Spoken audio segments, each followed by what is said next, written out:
our salvation, he came down from heaven. By the power of the Holy Spirit, he became incarnate from the Virgin Mary and was made man. For our sake, he was crucified under Pontius Pilate. He suffered death and was buried. On the third day, he rose again in accordance with the Scriptures. He ascended into heaven and is seated at the right hand of the Father. He will come again in glory to judge the living and the dead, and his kingdom will have no end. For us. In this ancient creed forged in a council of bishops almost 1,700 years ago, there we are. We are included in that little us. For us. For us, he came down from heaven. In other words, Christ existed prior to his birth. This is, of course, another shot across the bow at Arianism, adoptionism, and any other heresy which tried to claim that Jesus was just a swell guy who God lifted up a little higher. Before the incarnation, Jesus was in heaven. And then for the incarnation, he came down from heaven. The Creed identifies Jesus' incarnation, life, death, and resurrection as being for us and for our salvation. But interestingly, it does not say specifically how Jesus' life, death, and resurrection saves us, or even what exactly Jesus saves us from.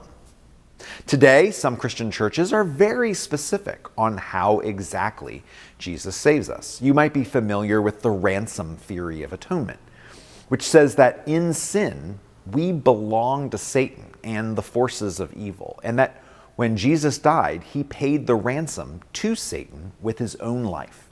And then in the ultimate come from behind victory, Jesus resurrects from the dead, ripping the payment right out of Satan's hand. We see this atonement theory in C.S. Lewis's The Lion, the Witch, and the Wardrobe, where Edmund had become the prisoner of the White Witch because of his wicked actions. And Aslan, the lion, died on the stone table in Edmund's place, freeing him, before Aslan rose again in glory to defeat the witch. You might also be familiar with the penal substitutionary atonement theory, which says that because of our sinfulness, we are deserving of punishment. In fact, eternal punishment. But when Jesus died on the cross, Jesus took our place. We deserve the punishment of the cross, but Jesus died in our stead, satisfying the wrath of God our Father and extending to us grace and mercy. So what you might not be aware of is that the ransom theory of atonement was put together for the first time in the early 12th century by Archbishop of Canterbury, St. Anselm, over 1,100 years after Jesus' birth in Bethlehem and almost 800 years after the Council of Nicaea. The penal substitutionary atonement theory arose in the 16th century by Protestant reformers who didn't like the ransom theory because it gave Satan too much power, as if Satan was owed something by God. So it was born 1,500 years after Jesus and 1,200 years after the Nicene Creed. The early church didn't have an atonement theory.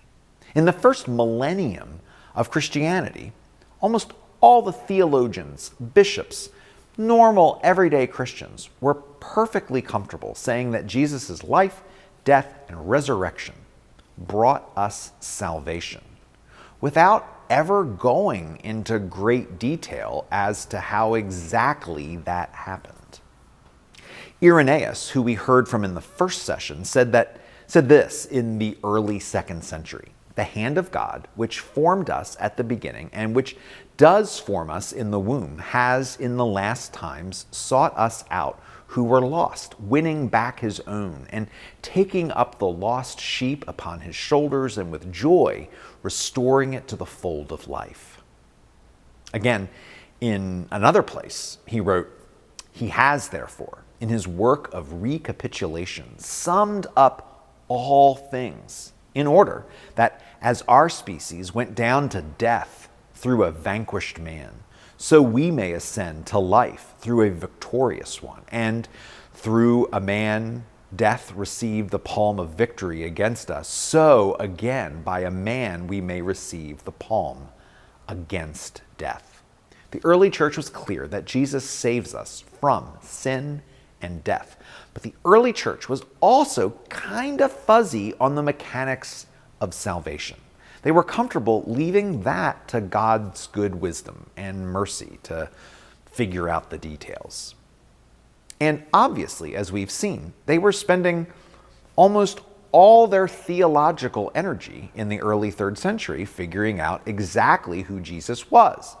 Because the Council of Nicaea had spent its time on Jesus' identity, people in Christianity's second millennium could then move on to other questions like the mechanics of salvation. But for our purposes here, just note that the Nicene Creed says that Jesus saves us without ever telling us how. We've spent a while in this course so far talking about Arianism, which was trying to play down Jesus' divinity, all the while playing up his humanity. But Arianism wasn't the only heresy mucking up things in the early centuries. There was another heresy on the complete opposite side of the spectrum, which wanted to play down Jesus' humanity, all the while building up his divinity. This heresy is called Nestorianism, or Monophysitism. Mono obviously means one, and physis means nature. The Monophysites wanted to say that Jesus was only one nature, and that nature was divine. Monophysites, like Nestorius, said that Jesus was a human, but that his divinity totally obliterated his humanity. They argued that you can't hold humanity and divinity in one body without the humanity melting away like wax. Nestorius was the Archbishop of Constantinople from 428 to 431. He brought Monophysitism to the party and was eventually condemned and deposed in the Council of Ephesus, a full 106 years after Nicaea. The classic Nicene Christianity of the early 3rd century and beyond says that Jesus is two natures in one, that Jesus is both fully human and fully divine. Theologians in the early centuries said that Jesus' humanity was crucial to Jesus' ability to save us. Of course, Jesus had to be God in order to effect salvation, but they also argued God could only save humanity by becoming human. We've talked a lot about Arius, the antagonist of the Council of Nicaea.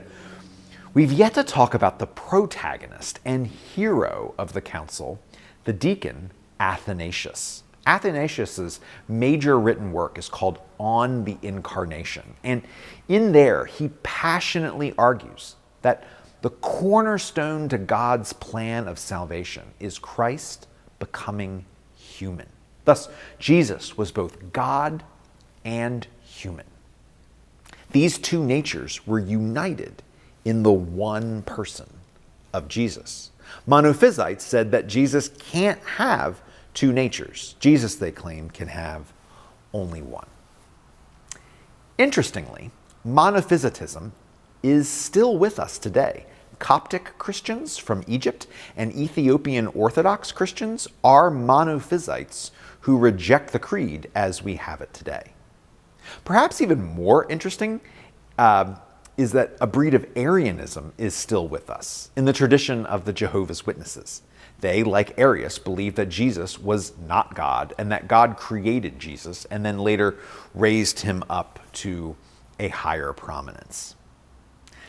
Less interesting, but of far more importance, is the fact that these two tendencies are always with us. We can tend to swing back and forth, seeing Jesus as only God, higher than the heavens and seated on the right hand of the Father in majesty. And then we can go to the complete other side of the spectrum and see Jesus as kind of like our buddy, sitting next to us in our car, riding shotgun, in the garden with us, walking with us, and talking with us. Our theology, the theology of Nicaea and of the subsequent revisions to the Creed, teaches us that Jesus is both God and human, and that these two natures not only mean something academically, but that they are meant to inform who Jesus is, what Jesus is, and how Jesus is. To focus too much on one side of the spectrum or the other at the detriment to its counterpart has the danger of reducing Jesus to either an out-of-touch deity who is too high and too great to ever see us as individuals, or as a sidekick who we can pal around with, but who is unable to offer us very much. A Christ who is fully divine and fully human at the same time saves Jesus from the two reductionist options. I say all of this because while the opening part of the Jesus clause is about Jesus' divinity, the second part of the clause is all about Jesus' humanity. It's here that we find Jesus born. Here we find Jesus made human. Here we find Jesus crucified, died, buried. This section is obviously, completely, and totally informed by the scriptural portrayal of Jesus of Nazareth in the Gospels. The purpose of these verses is to combat the temptation to see Jesus as only God. The purpose of this section is to say that Jesus came into human history and in human form on earth. Remember the ancient version of the Apostles' Creed we looked at in the first session, which talked about how Jesus ate and drank? This section here in the Nicene Creed was developed to do the same thing. It was to upend Docetism and Monophysitism and all the other isms that declare that Jesus is God, incarnate, and made man.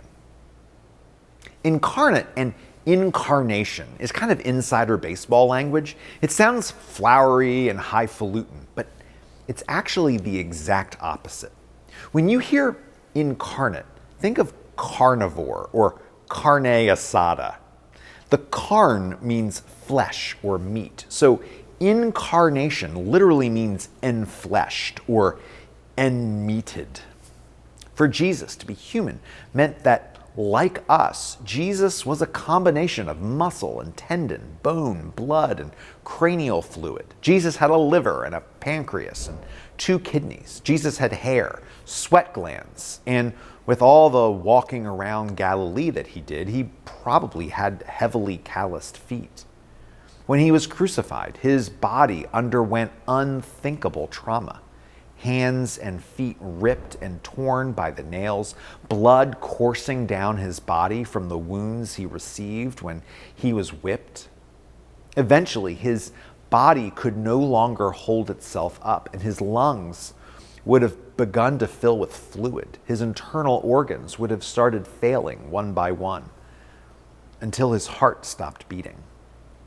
Like any corpse, rigor mortis would have begun to set in almost immediately. Jesus was human with a body.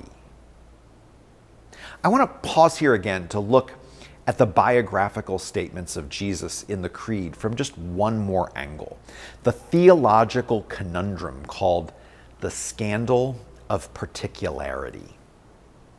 Jesus didn't just become human. He became a human at a specific time and in a specific place, the ancient Near East in the 1st century of the first millennium AD.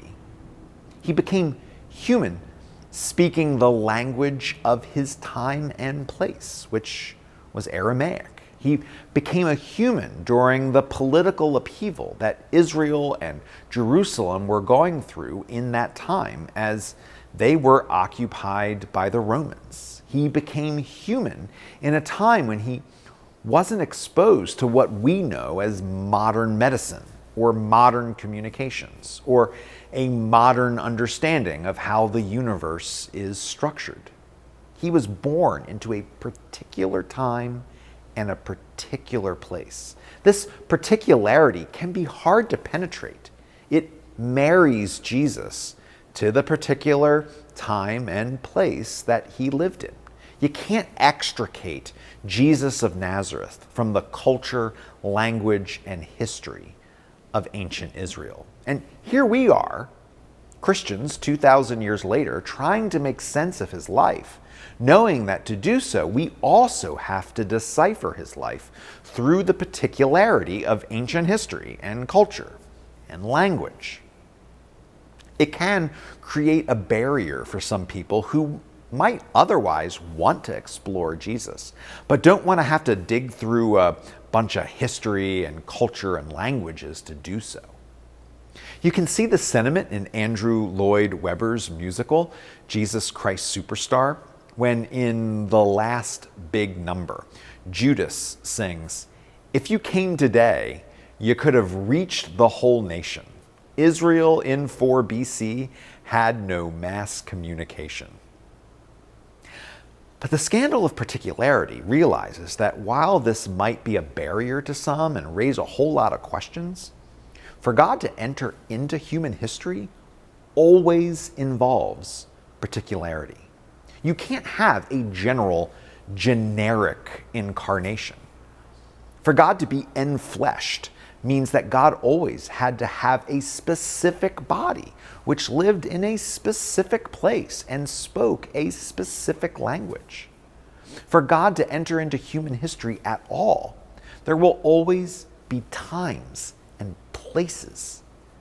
Jesus of Nazareth's time and place just so happened to be first century Palestine during the reign of Pontius Pilate and from the Virgin Mary. Jesus was a specific human, and everything that comes with being human came to Jesus, even death. But what was also unique and particular about Jesus' story is that his physical death would not be final. Jesus rose again. This is the principal claim of Christianity. We believe in Jesus' resurrection. No scholar, religious, agnostic, atheist, would ever doubt the existence of Jesus of Nazareth. The historic claim of Jesus' human life is absolutely uncontested. A man named Jesus lived. That is known for sure. Obviously, though, non-religious historians do question Jesus' miraculous birth, the miracles and healings he performed in his ministry, and, of course, his resurrection. The resurrection is one of those events and beliefs that has wrought controversy, arguments, and crises of faith for 2,000 years. In the days of the New Testament, it was enough of an issue that Paul had to address it in his first letter to the Corinthians. He said, "If Christ has not been raised, our preaching is useless, and so is our faith. We are of all people most to be pitied." And of course, after the Enlightenment and the scientific revolution, questioning the resurrection has become completely commonplace. And I mean, you can understand the questions. We've all been to funerals, and when the casket is closed and lowered into the grave, we all know that they're not coming back to have coffee with us in a few days. We've all experienced death, and here on earth, at least, we know that death is kind of final. which is what makes the Christian claim of Jesus' resurrection all the more fantastical. But just because the finality of death is our experience does not mean that there isn't some evidence to point toward the historicity of Jesus' resurrection. N.T. Wright taught at Oxford and Cambridge, currently teaches at St. Andrews in Scotland. In his absolutely epic work, The Resurrection of the Son of God, he takes almost 750 pages and almost another 50 pages of bibliography to tackle the historical nature of the resurrection. Without making this video several hours long, allow me quickly to present his main arguments. Number one, no one disputes the fact that Jesus' tomb was empty. The apostles testified to its being empty, and the Romans testified to its being empty. And honestly, that would not have been breaking news in those days. Tombs were horrifically yet regularly robbed. But what is unique is that no one was ever able to produce a body. Number two, this is a big deal because Jesus was a thorn in the side of the Roman Empire. To inspire hope in Jesus' adherents that his death on the cross wasn't final would have been a major problem for the Romans, who would have wanted to tamp down the whole thing. All they needed to do was to produce a body and say, see, he's not resurrected. He's right here. They didn't do that, not because they didn't want to, but because they couldn't. Number three, no one was expecting Jesus to rise from the dead. No one. Jesus taught about his death and resurrection, but from the gospel accounts, no one believed him. He died. The disciples hid in the upper room, and the women went to the tomb to prepare his body for final burial. And there was not even a hint about this sort of thing being an eventuality. People weren't waiting on someone to finally walk out of a tomb. It was completely unexpected. Number four, multiple people in different places and at different times claimed to have seen Jesus after his resurrection. Were they all in on some sort of conspiracy? Were they all experiencing some sort of a mass delusion? Number five, most of the disciples were hunted down and executed for their proclamation of Jesus' resurrection. Are you telling me that in this ragtag group of fishermen and tax collectors that there wasn't one weak link who would have, at the threat of death, thrown up their hands and said, okay, I give. It was all a joke. It was all a lie. There are Christians who claim that the resurrection should not be taken literally, that there was some sort of a spiritual resurrection. His spirit lives on, even in us. But the faith of the church and the faith of the creed is that Jesus rose from the dead. After his resurrection, he ascended into heaven, which is consistent with the stories at the end of Matthew's gospel and in the book of Acts. Just like Jesus came down from heaven, Jesus returns to heaven. In fact, these two verses are like little bookends to the part of the creed that deals with the incarnation. Jesus comes, Jesus goes. Jesus is not an event that is limited to those short 30 years in ancient Galilee. Jesus always was, and Jesus always will be. And the event of Jesus on earth isn't even over, for the creed says that he will come again in glory to judge the living and the dead. And his kingdom will have no end. Jesus' return was a prominent part of his teachings in the Gospels of Matthew, Mark, and Luke, and in several of the writings of Paul, especially 1 Thessalonians. In fact, throughout the Old and New Testaments, there has always been this notion that history will culminate in some great act of God, something that's called the day of the Lord.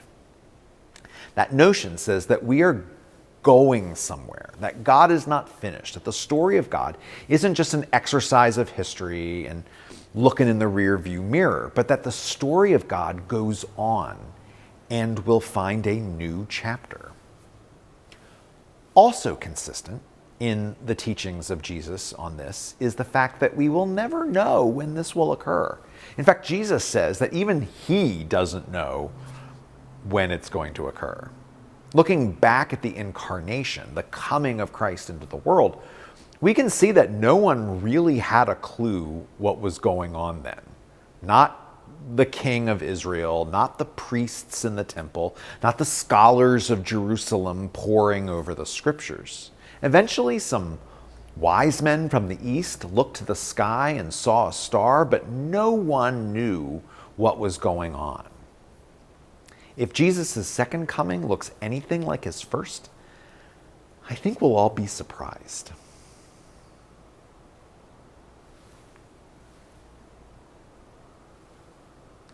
Oh, good. You're still here. Just one more thing.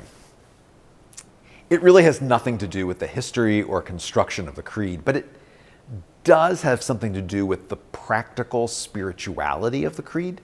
You may have seen people at the words, "For us and for our salvation, he came down from heaven," bow. And if you kept watching them, they probably stayed in that bow until the words, "crucified, died, and was buried," when they rose up again. We do this to show great reverence for the whole of the incarnation. We bow to show our respect for the Christ who came, who lived, who ministered, and died before he rose again. You don't have to bow. You really don't. But if you are looking for a way to embody reverence for the Jesus event, this might be one little way to do it. Okay, that's it. You can go now.